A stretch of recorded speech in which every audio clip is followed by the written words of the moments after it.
Mari kita lihat Kisah Rasul pasal 1 ayat 6 sampai 11. Saya sebenarnya belum mau baca dari Kisah Rasul pasal 1. Saya sudah bilang saudara kan, dan saudara sudah tahu. Kan saya bilang tadi, sudah pintar-pintar. Ya kan? Ini saudara pintar-pintar ini semua. Yang menulis kitab Kisah Para Rasul adalah Dr. Lukas, temannya Dr. Meli. Tadi malam Dr. Meli sudah WA saya, sudah mau latihan nyanyi dia, karena kaum keputrian sudah menyanyi-menyanyi. Saya bilang ke istri saya, kenapa sih mesti menyanyi-menyanyi? Sekali-sekali kerja bakti kek, begitu di shoot gitu kan. Menyanyi nggak semua orang bisa nyanyi lah. Kok jadi marah-marah? Enggak lah, lewat lagi. Nanti itu urusan lain. Jadi yang ditulis oleh Lukas, benar kan? Berarti mari kita baca Lukas bagian terakhir dulu supaya nyambung ceritanya. Karena dia tulis Lukas dulu, baru tulis Kisah Para Rasul. Mari lihat Lukas bagian terakhir. Ceritanya ya, supaya nyambung. Yaitu ayat 50 sampai 53. Lalu Yesus membawa mereka keluar kota sampai dekat Betania. Oke. Di situ ia mengangkat tangannya dan memberkati mereka. Dan ketika ia sedang memberkati mereka, ia terpisah dari mereka dan terangkat ke surga. Mereka sujud menyembah kepadanya, lalu mereka pulang ke Yerusalem dengan sangat bersukacita. Mereka pulang dengan sangat bersukacita, mereka senantiasa berada dalam bait Allah dan memuliakan Allah. Itu baru disambung ke ayat 6 dari Kisah Rasul pasal 1.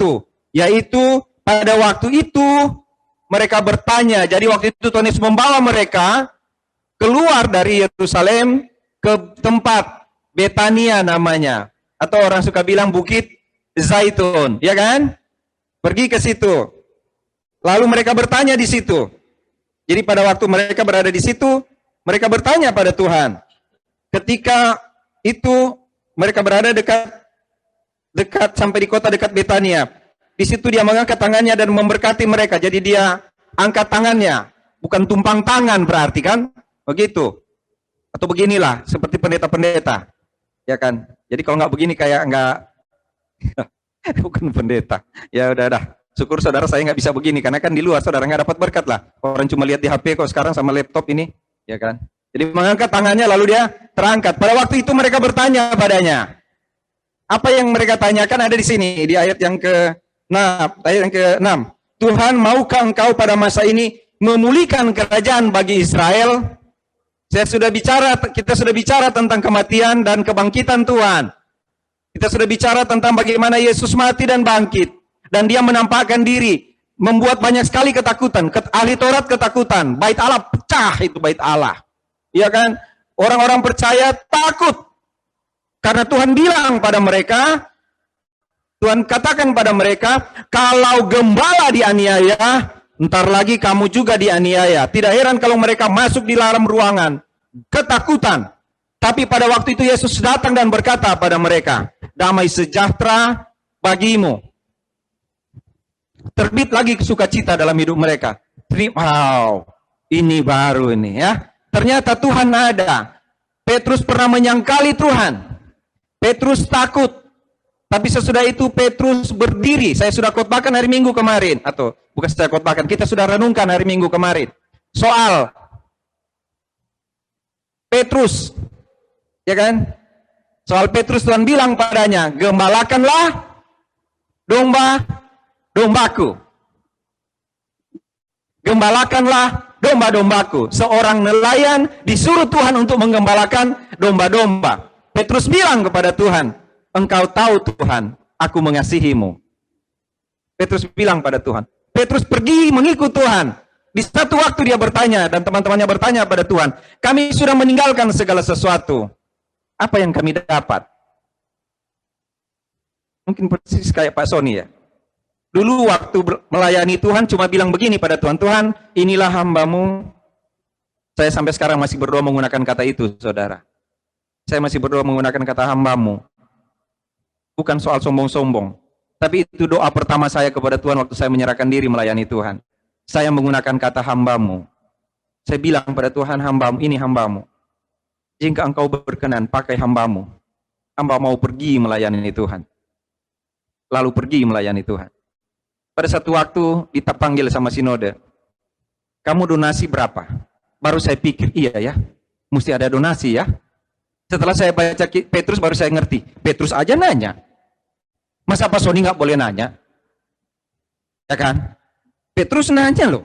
Petrus bilang ke Tuhan, Tuhan kami sudah meninggalkan segala sesuatu. Apa yang kami dapat sekarang?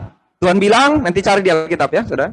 Tuhan bilang, kamu yang 12 ini akan duduk di atas 12 tahta menghakimi suku Israel. Mereka tahu, wow, kalau begitu Tuhan akan menjadi raja dan kami akan duduk di atas 12 tahta. Ada anak-anak Zebedeus yang tanya, Tuhan, dia pakai mamanya, dia bilang kepada Tuhan, Tuhan, jika bisa, tempatlah anak saya, satu di sebelah kiri dan satu di sebelah kanan. Di otak mereka adalah, kita akan dapat sesuatu kalau kita ikut Tuhan.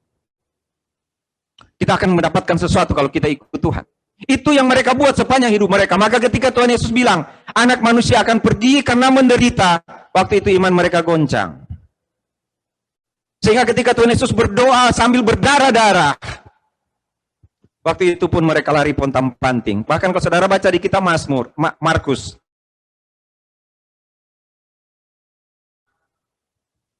saudara bayangkan kan kalau lari baju ketinggalan, apa yang terjadi itu? Syukur malam, saudara. Kenapa? Saking takutnya. Padahal mereka tahu mereka akan duduk di atas 12 tahta untuk memerintah Israel. Setelah Tuhan Yesus bangkit, ada harapan lagi bagi mereka. Ini sebenarnya saya sudah khotbahkan tahun lalu, tapi saya mau ulang aja. Ada harapan lagi bagi mereka. Wow, dia sudah bangkit. Dan dia bawa mereka, dia bilang kepada mereka, pergi ke Galilea, kamu akan bertemu dengan saya di sana. Lalu mereka jadi ingat sekarang firman Tuhan bilang, saya akan pergi kepada Bapa untuk menyediakan tempat bagimu. Yohanes pasal 14 kan? Saya akan pergi untuk menyediakan tempat bagimu. Ada harapan lagi. Jadi ketika mereka sama-sama di Bukit Zaitun, ketika mereka sama-sama di kota di dekat Betania itu, di atas gunung itu, mereka bertanya pada Tuhan, Tuhan, maukah engkau pada hari ini memulihkan kembali kerajaan bagi Israel? Masih ada di kepala mereka. Tuhan, engkau sudah bangkit. Engkau sudah kalahkan maut. Tuhan, engkau sudah kalahkan maut. Engkau sudah menampakkan diri kepada kami. Engkau bahkan memberi kami roti dan ikan bakar. Ketika kami berada di Tiberias, engkau sudah tunjukkan kepada kami engkau berkuasa. Sekarang Tuhan, maukah engkau memulihkan kerajaan bagi Israel? Bukan hanya bagi kami, tapi bagi Israel. Bukankah kami berkhotbah pada awal dari pelayanan kami, yaitu bertobatlah, kerajaan sorga sudah dekat. Bertobatlah, kerajaan sorga sudah dekat. Bukankah kami berkhotbah seperti itu? Bukankah kami berkhotbah bertobatlah, kerajaan sorga sudah dekat? Bukankah Yohanes juga sudah berseru-seru di padang gurun? Bukankah engkau juga sudah menunjukkan mujizat bahwa kerajaan sorga sudah ada? Bukankah engkau juga sudah mengatakan itu? Kalau engkau lihat mujizat terjadi, itu artinya kerajaan Allah sudah dekat padamu. Bukankah seperti itu Tuhan? Maukah hari ini engkau pulihkan kerajaan bagi Israel? Saudara, ini tradisi murid-murid. Jadi saya tidak heran, saya tidak pernah akan heran kalau ada orang percaya yang selalu mau menuntut Tuhan, Tuhan, maukah engkau pulihkan ekonomi kami? Maukah engkau pulihkan kehidupan kami? Maukah engkau pulihkan Tuhan? Karena murid-murid pernah mengatakan itu kepada Tuhan Yesus ketika dia bangkit dari kematian, ketika dia menampakkan diri, dan ketika dia akan naik ke sorga. Maukah engkau memulihkan Tuhan? Saudara, bukankah banyak kita dengar itu sekarang?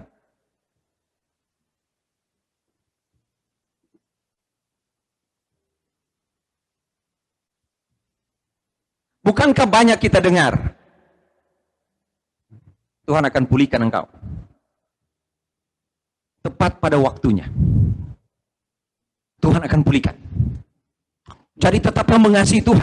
Karena seberapa berat perjuangan hidupmu, bagaimanapun susahnya engkau, Tuhan akan pulihkan. Tuhan akan pulihkan. Bukankah kita banyak mendengar kata-kata itu? Dari mana itu, saudara? Bukankah dari pertanyaan para murid di sini? Bertanyalah mereka yang berkumpul di situ, Tuhan, maukah engkau pada masa ini memulihkan kerajaan bagi Israel? Bukankah ketika Maria didatangi oleh Gabriel, dikatakan anak itu akan memerintah dalam kerajaan Daud? Bagaimana Tuhan kalau Engkau pulihkan sekarang? Semua sudah Engkau lakukan. Semua nubuat sudah tergenapi. Engkau lahir di kandang. Engkau lahir di Bethlehem. Tidak punya tempat meletakkan kepala. Engkau mati di kayu salib. Lalu dikubur di antara pekuburan orang kaya. Lalu Engkau bangkit. Dan sekarang saatnya Tuhan. Pulihkanlah kerajaan bagi Israel. Saudara tahu ada banyak sekali doa. Seolah-olah benar. Tapi Tuhan bisa bilang, doamu salah. Bisa? Ngerti? Ada kalanya kita minta dan kita kira itu kehendak Tuhan. Hati-hati. Hati-hati. Ada kalanya kita berdoa dan kita kira itu adalah kehendak Tuhan. Saya mohon berhati-hati. Kenapa? Saudara lihat jawabannya ini. Apa yang Tuhan jawab kepada murid-murid yang bertanya, maukah engkau pada masa ini memulihkan kerajaan bagi Israel? Lalu dia jawab ayat 7, engkau tidak perlu mengetahui masa dan waktunya yang ditetapkan Bapa sendiri menurut kuasanya. Enggak usah kamu tahu. Satu waktu saya juga berdoa kepada Tuhan, Tuhan, bolehkah Tuhan kira-kira Tuhan lakukan ini, dan ini, dan ini? Bolehkah Tuhan lakukan ini, dan ini? Karena menurut saya ini terbaik Tuhan. Menurut saya ini paling baik. Saya sudah pelajari Tuhan. Menurut saya ini yang harus dilakukan. Maukah engkau melakukan ini? Saudara, syukur Tuhan bukan orang Manado. Kalau orang Manado dia bilang begini ke saya, Biongo, memang anak kirang anak siapa? Hah? Bodok. Kira-kira begitu. Tapi dia bukan orang Manado sih. Ya. Bukankah Tuhan bagusnya bikin begini, dan seperti ini? Kadangkala kita kira itu benar. Tuhan bilang apa? Nggak perlu kamu tahu. Ada dalam kehendak Bapamu. Nggak perlu kamu tahu. Ada dalam kehendak Bapamu. Itu kerajaan itu. Ini. Nggak usah cari tahu Tuhan mau buat apa padamu. Tidak usah engkau tahu Tuhan mau melakukan apa bagimu. Tapi engkau buatlah sesuatu untuk Tuhan. Nggak usah engkau tahu Tuhan mau lakukan apa padamu. Tidak usah engkau tahu Tuhan mau lakukan apa padamu. Tapi engkau lakukanlah untuk Tuhan. Yaitu. Tetapi kamu akan menerima kuasa kalau Roh Kudus turun ke atasmu. Dan kamu akan menjadi saksiku di Yerusalem, seluruh Yudea, Samaria, sampai ke ujung bumi. Gak usah tahu apa yang Tuhan lakukan bagimu. Lakukanlah apa yang Tuhan mau. Lakukanlah apa yang Tuhan mau. Saudara, apa yang Tuhan mau coba? Kepada murid-murid. Jadilah saksiku, saya sudah khotbah sepanjang Kisah Rasul ya. Jadilah saksiku di Yerusalem, seluruh Yudea, Samaria sampai ke ujung bumi. Kalau saudara sudah ikuti khotbah-khotbah tahun lalu, yaitu mulai dari Yerusalem, Yudea, Samaria sampai ke ujung bumi. Oke, jadi saya tidak bahas itu lagi ya. Yang penting di sini adalah ketika mereka bertanya, maukah engkau memulihkan kerajaan bagi Israel? Tuhan bilang itu bukan urusanmu. Bapa yang akan mengaturnya. Jadi kalau ada orang tanya begini kepada saudara, kok Tuhan Yesus nggak tahu kapan dia datang? Katanya Tuhan. Kok dia nggak tahu kapan dia datang? Nah, ini jawabannya ada di sini. Engkau nggak perlu tahu. Karena yang tahu itu hanya Bapa. Bapa yang akan melakukan itu. Saudara, gini nih. Kalau kita tahu apa yang Tuhan mau lakukan, kan bagus banget hidup kita ya. Kalau Tuhan bilang begini ke Ibu Yosi, Yosi, tenang. Ini hari apa? Kamis. Hari Sabtu saya berkati engkau. Menurut saudara, Ibu Yosi akan hidup baik-baik atau hidup berantakan? Pasti baik-baik kan? Iya kan? Biar menderita tetap puji Tuhan. Apa tadi lagu? Hosana. Hosana apa haleluya? Haleluya tadi. Kirain Hosana. Udah kencang-kencang salah lagi. Ya kan? Wah kalau begitu hidupnya bagus banget. Kenapa? Karena Tuhan janji mau bikin sesuatu. Ya kan? Dan kita suka sekali kayak begitu. Kita selalu terhibur kalau Tuhan bilang begini. Tenang, aku menyertaimu sampai kesudahan alam. Ya kan? Tenang, itu kata itu digunakan di Matius 28. Gini, kamu akan menjadi saksiku Jadikan semua bangsa muridku. Dan ketahuilah aku menyertai kamu sampai kesudahan alam. Enak kan? Bahagia kan? Tenanglah kamu di sini. Kamu akan menerima kuasa kalau Roh Kudus turun atas kamu. Aku menyertai kamu sampai kesudahan alam. Damai sejahteraku akan memerintah atasmu. Enak kan dengar itu kan? Tapi saudara tahu nggak konteksnya? Tahu nggak konteksnya di sini? Engkau akan diberkati, engkau akan disertai kalau engkau menjadi saksi Tuhan. Kalau engkau tidak menjadi saksi Tuhan, jangan tuntut penyertaan Tuhan. Kalau engkau tidak mau melayani Tuhan, jangan tuntut diberkati oleh Tuhan. Jangan tuntut. Karena Tuhan bilang, aku menyertai engkau, kalau engkau pergi menjadikan semua bangsa muridku. Aku akan memberkati engkau, memberikan Roh Kudus kepadamu, kalau engkau menjadi saksiku. Yerusalem, Yudea, Samaria, sampai ke ujung bumi. Jadi kalau cuma pengen diberkati, saudara salah. Kalau cuma pengen hidup bahagia, saudara salah. Saya salah, karena harusnya saya menjadi saksi Tuhan. Bukan tanya begini, maukah hari ini engkau pulihkan kerajaan bagi Israel? Ini yang kerja di sana lagi tidur ini. Maukah hari ini engkau pulihkan kerajaan bagi Israel? Ya. Tuhan bilang bukan engkau nggak boleh tahu. Tapi Roh Kudus akan turun ke atasmu. Tapi di Matius 28 bilang, aku akan menyertai kamu senantiasa sampai kesudahan alam. Tapi engkau harus menjadikan sebuah bangsa murid dan menjadi saksi. Sesudah dia mengatakan demikian, terangkatlah ia disaksikan oleh mereka dan awan menutupnya dari pandangan mereka.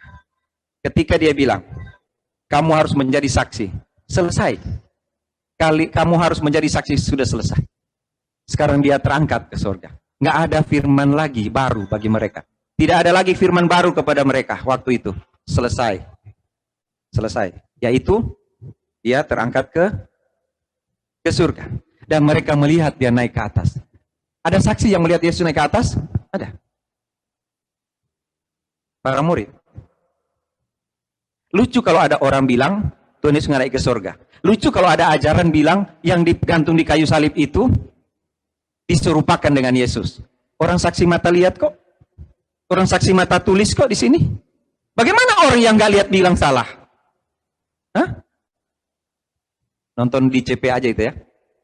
Di Christian Prince. Kita ini aja. Yang ini. Sesudah mengatakan demikian, dia terangkatlah ia disaksikan oleh mereka dan awan menutupnya dari pandangan mereka. Tertutup awan. Nggak cocok lihat terus ke atas. Nggak cocok lihat terus ke atas. Sudah berdoa habis-habisan. Setiap saat berdoa. Ada orang yang kuat sekali berdoa. Ada acara doa. Ada acara doa. Berdoa sama-sama. Semua berdoa. Tapi lupa ada firman Tuhan. Hendaklah kamu menjadi saksi Tuhan. Hendaklah kamu menjadi saksi. Tolong jangan lihat ke atas. Walaupun Tuhan bilang, pikirkanlah perkara-perkara yang di atas. Tapi selama engkau ada di dunia ini, di sini engkau berdiri, ada tugas di sini, ada tugas ke kiri, ke kanan, ke depan, ke belakang, ada tugas. Itu hendaklah kamu menjadi saksi. Itu yang dikatakan kepada Petrus dan teman-teman. Karena kita yang pintar dispensasi akan bilang, oh itu waktu itu Injil Kerajaan. Itu perintah kepada Petrus dan teman-teman, bukan kepada kita. Oke? Bukan kepada kita. Karena kita waktu itu masih kerajaan, masih berhubungan dengan kerajaan. Kepada kita belum. Tapi kan sama, saudara. Prinsipnya itu begini. Jangan engkau minta sesuatu kepada Tuhan kalau engkau melupakan tugasmu. Ya kan? Jangan minta sesuatu kepada Tuhan kalau lupa tugas. Ya? Jangan. Kenapa? Malu-maluin, saudara. Nggak kerja, minta donasi. Nah itu Pak Sony banget itu. Kalau sudah ini tanggal berapa? 13 ya. Biasa kalau udah tanggal 20-an begitu, saya sudah bilang ke Ibu Yosi, tanggal berapa ini Ibu Yosi? Tanggal 20, masih lama tanggal 27 ya. Kenapa? Nah, itu kan waktunya Pak Agung terima donasi. Ada kan yang begitu ya? Ya kan? Lama banget ya. Tapi ketika dia bilang, Pak Sony, ada PA antar malam. Aduh, maaf ini. Ini saya ada acara keluarga soalnya. Ya kan? Enggak, saya nggak ikut acara keluarga, saya bisa dipecat dari keluarga loh saya ini. Ya kan? Oh, nggak bisa ini, saya ada gini, begini. Tapi kalau minta donasi, nomor 1 tuh Pak Sony itu. Pak Sony ini maksudnya, bukan Pak Sony itu, Pak Sony ini. Kalau Pak Sony itu kan lain, ini Pak Sony ini. Nggak malu-malu dia kalau terima donasi. Kalau jemaat boleh, karena jemaat nggak terima donasi. Jadi boleh dong, cuek-cuekin aja. Ada ibadah. Itu biasa itu. Ada yang cuma nyalain, apa ini namanya? Apa ini? Kamera, tapi dia sembunyi di sini. Saudara bayangkan aja kalau saya khotbah seperti ini. Bukankah ini khotbah tanpa bayangan? Hah? Ada kan yang begitu? Boleh kalau jemaat karena nggak terima donasi. Ya kan nggak pernah GA bilang begini, ibu belum terima donasi ya? Ya kan? Belum pernah, makanya dia boleh hilang. Atau sembunyi di bawah gini. Pokoknya atau nggak matiin lalu sambil makan kacang. Itu udah sama kayak bioskop loh. Kalau pernah nonton bioskop, sama kayak begitu. Sama aku. Rohani sekali kalau nyanyi. Firman-Mu Tuhan. Rohani sekali. Aduh saudara, dosa banget itu. Dosa loh, sudah dosa itu. Dosa. Jadi cepat buka aja ini mendingan daripada nanti ketahuan ini ada yang celana pendek. Ada yang udah pakai celana pendek berdiri lagi. Karena siangnya waktu ibadah bilang, mari kita bangkit berdiri. Sudah bangkit berdiri lagi. Pakai celana pendek. Ketahuan kan di atas jas. Ya ampun. Tapi kalau jemaat nggak apa-apa kalau begitu. Kenapa? Jemaat kan nggak terima donasi. Saya mau bilang saudara, dosanya sama. Itu apa? Tuhan siapkan apa sih bagi jemaat? Tuhan kasih apakah? Bukankah sama bertanya, Tuhan maukah engkau pulihkan ekonomi hambamu? Coba kalau masalah udah mulai banyak. Langsung berdoa banyak. Tuhan tolonglah Tuhan. Engkau tahu hati hambamu. Begitu beratnya pergumulan ini ya Tuhan. Rasanya tidak mampu lagi. Tolong Tuhan. Siapa lagi saya bergantung kalau bukan pada Tuhan? Bagus banget kalau bilang begitu. Terus Tuhan bilang begini, enggak, saya nggak pernah lihat kamu bergantung. Orang kalau bergantung pada saya, kalau dia lakukan tugas yang saya tugaskan, dia bergantung. Kamu nggak pernah, saya nggak lihat kamu bergantung. Bagaimana mau bilang saya bergantung padamu? Enggak, saya nggak lihat engkau bergantung. Ada yang sakit hati ya ini ya. Nah, ada yang tersinggung nggak khotbah ini? Tersinggung ya? Oke lah, kita pindah, jangan khotbah ini. Nanti nggak jadi sewa gedung kalau udah tersinggung, gimana? Coba. Nanti siapa yang bayar gedung? Kalau tersinggung. Ini kan muka-muka tersinggung. Hah? Ini Pak Sony kok khotbah begini? Jangan minum susu mulu, sakit perut kalau udah tua minum susu. Mari kita lihat sekarang. Ini kan kepada kerajaan. Mari kita lihat dispensasi, cara dispensasi. Gini nih. Sebelum Tuhan Yesus naik ke surga, dia sudah jadi manusia di sana. Lahir di kandang dan hidup. Dia tunjukkan kuasanya, dia bikin mujizat. Semua dia buat mujizat. Oke? Sampai dia mati dan bangkit. Dia tunjukkan itu, dia buat mujizat. Dia ada bersama-sama dengan mereka. Oke? Dia ada bersama-sama dengan mereka. Sekarang dia naik ke surga. Apa yang terjadi? Saudara lihat, Tuhan itu bukan bodoh. Saudara lihat di dispensasi seperti ini. Sebelum ada bangsa Israel, Tuhan berhubungan dengan manusia langsung. Siapapun manusia itu secara umum, dia berhubungan dengan manusia. Pada waktu ada Israel, dia berhubungan kepada Israel melalui Israel saja. Dia berhubungan melalui Israel saja. Setelah dia naik ke surga, saudara lihat, sebelum dia naik ke surga, dia hanya berada bersama-sama dengan orang Israel. Dia memberi makan 5.000 orang yang ada di Israel. Dia nggak kasih makan ke orang yang ada di Ethiopia. Dia nggak kasih makan orang yang ada di Rusia. Dia nggak kasih makan orang yang ada di Ammon dan tempat lain. Dia nggak beri makan. Dia beri makan orang yang ada di Israel. Jadi dia memang Tuhan, tapi dia ada di Israel, melalui Israel. Sehingga mereka pantas kalau bertanya, maukah engkau memulihkan kerajaan bagi Israel? Karena dia ada di Israel. Tetapi sesudah dia naik ke surga, dia bilang apa kepada mereka? Saya tidak ada lagi bersama-sama dengan kalian. Saya tidak ada. Saya beri Roh Kudus padamu, supaya engkau menjadi saksi dari sini. Dari Yerusalem, Yudea agak keluar, Samaria lebih keluar, dan sampai ke ujung bumi. Dan saya beri Roh Kudus padamu, supaya engkau menjadi saksi dari sini, dari Yerusalem, Yudea agak keluar, Samaria lebih keluar, dan sampai ke ujung bumi. Dan yang sampai ke ujung bumi itu bukan Petrus. Yang sampai ke ujung bumi itu adalah Paulus. Oke? Lalu apa yang Paulus bilang tentang pelayanannya? Apa yang dia bilang, saudara?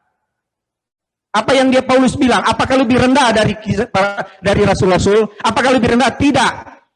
Jika aku tidak memberitakan Injil, terkutuklah aku. Benar? Jika aku tidak melayani Tuhan, tidak pantas aku hidup. Karena bagiku hidup adalah Kristus dan mati adalah untung. Itu kalau hidup bagi Kristus, baru bisa bilang mati adalah untung. Makanya jangan tulis di atas tempat orang mati itu. Ya kan? Itu tetangga saya ditulis begitu. Di kuburannya itu.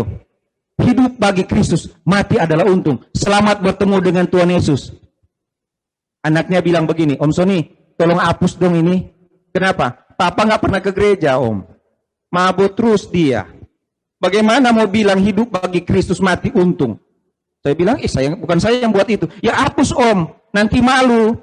Tahu-taunya Papa di neraka. Itu anak durhaka banget tuh anak itu. Masa dia bilang begitu? Harusnya kan puji-puji. Ya Om, memang Papa dulu biar mabo-mabo orang Kristen. Iya kan? Biar nggak gereja-gereja marah-marah orang anugerah. Sampai mati anugerah. Kayak gitu katanya dia. Waktu itu orang anugerah yang mati itu. Hapus Om. Terus ganti apa? Ganti Jo. Apa? Karena keberadaan kita di surga. Sama aja itu, nak. Saudara, setelah Tuhan Yesus naik ke surga, apa yang terjadi? Kasih Tuhan bukan hanya kepada Israel lagi, tapi kepada segala bangsa. Jadi pantas kalau naik ke surga. Apakah orang anugerah nggak boleh memperingati dia naik ke surga? Supaya ingat bahwa sekarang tugasnya adalah kepada orang-orang yang bukan Israel saja. Bukan merayakan, bukan. Merayakan apa sih? Itu di luar ada ini enggak? Ada ketupat. Ketupat. Apa lagi? Rendang. Apa lagi? Lontong sayur. Ibu Upi ada lontong sayur? Es buah. Saudara iri kan? Pengen kan? Nggak dapat. Karena saudara ada di ujung dunia. Yang diberkati di sini. Nih. Begitu Israel itu diberkati pada waktu mereka bersama-sama dengan Tuhan. Tapi mereka tolak Tuhan. Padahal Tuhan ada bersama-sama dengan mereka. Mereka tolak Tuhan. Apa yang kita bilang sekarang? Dasar si Israel ya. Kenapa mereka tolak Tuhan? Harusnya mereka jangan tolak Tuhan. Karena Tuhan sudah datang bersama-sama dengan mereka. Oke, kalau begitu sekarang. Setelah Tuhan dengan Israel lalu dia naik ke surga, dan sekarang dia bilang, kamu akan melakukan perkara-perkara yang lebih besar dari yang aku lakukan. Itu Yohanes 14 ayat 12. Kamu akan lakukan perkara yang lebih besar. Bukan begini, Yesus cuma bangkitkan satu orang mati, kita 3. Bukan. Ya kan? Bukan begini. Oh, baca dulu deh. Yohanes 14. Ini kan yang dikomplain orang kan? Ini nih. Kalau Roh Kudus itu turun atasmu, aku di dalam Bapa dan Bapa di dalam aku, tidak percaya pekerjaan-pekerjaan itu sendiri. Aku berkata kepadamu, Pasal 14 ayat 12 Yohanes. Sesungguhnya barang siapa percaya kepadaku, ia akan melakukan juga pekerjaan-pekerjaan yang aku lakukan. Pekerjaan-pekerjaan yang aku lakukan, bahkan pekerjaan-pekerjaan yang lebih besar daripada itu. Sebab aku pergi kepada Bapa. Sekarang dia pergi kepada Bapa. Kamu akan melakukan, dia bilang begitu kepada Petrus dan teman-temannya, akan melakukan perkara-perkara yang lebih besar dari aku lakukan. Apa itu, saudara? Orang buta 1, kita sembuhkan 3 orang. Hah? Orang sakit 15 orang, oh mesti lebih besar, kita sembuhkan 30 orang. Bukan. Waktu itu Yesus cuma ada di Yerusalem.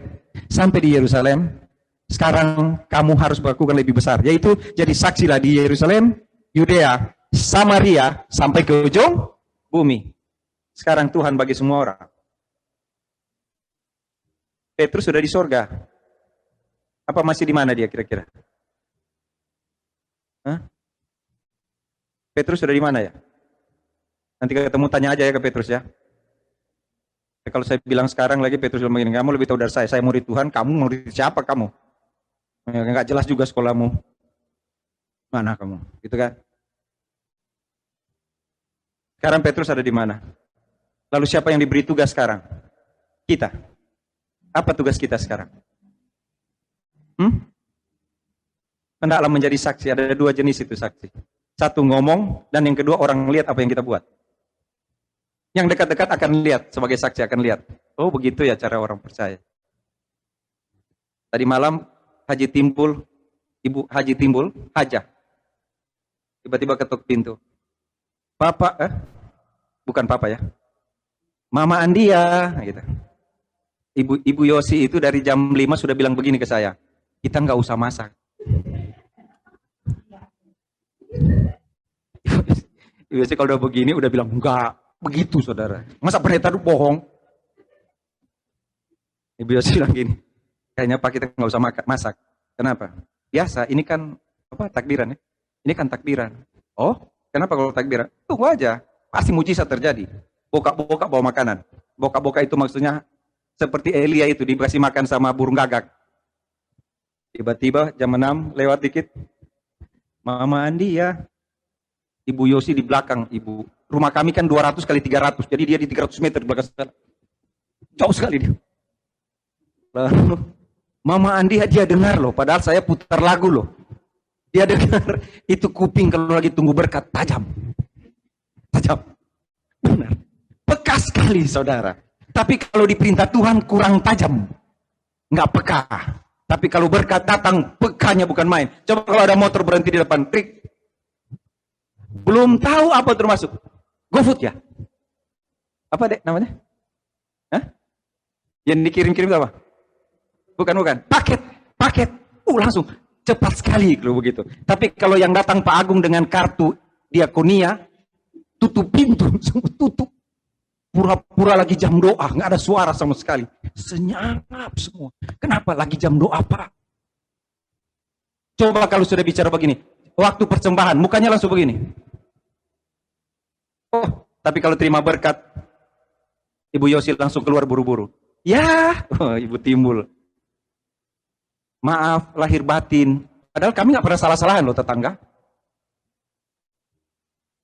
Maaf lahir batin katanya. Terus dikasih makanan. Kan dikasih ke Mama Andi ya. Menurut ibu-ibu, bapak-bapak, Pak Sony santai atau bagaimana menurut? Kan tidak masak dari jam 3 loh kita belum makan itu. Nah jam 6 sudah datang itu. Kira-kira menurut ibu-ibu, bapak-bapak, Pak Sony, apa rohani sekali pendeta Koman Omalena ya. Pendeta Koman. Masa? Pas datang begitu, Pak Sony lagi baca Alkitab, langsung begini. Nggak tahu ini saya sudah mengerti nih Alkitab ini. Pura-pura lewat, rendang, ketupat, banyak ibu. Saya nggak mau bilang begitu karena saya mau saudara ingat ayat Alkitab. Jangan kasih itu tidak cemburu, ya. Kasih itu artinya tidak mengingini kepunyaan orang lain, ya kan? Jadi ini cuma cerita saja, nggak usah. Karena setiap orang, ibu-ibu, bapak-bapak, setiap orang itu punya berkat masing-masing. Tunggu saja. Kalau bertetangga dengan Ibu Timbul. Kalau tidak, saudara lihat, kalau mau jadi berkat, cepat banget.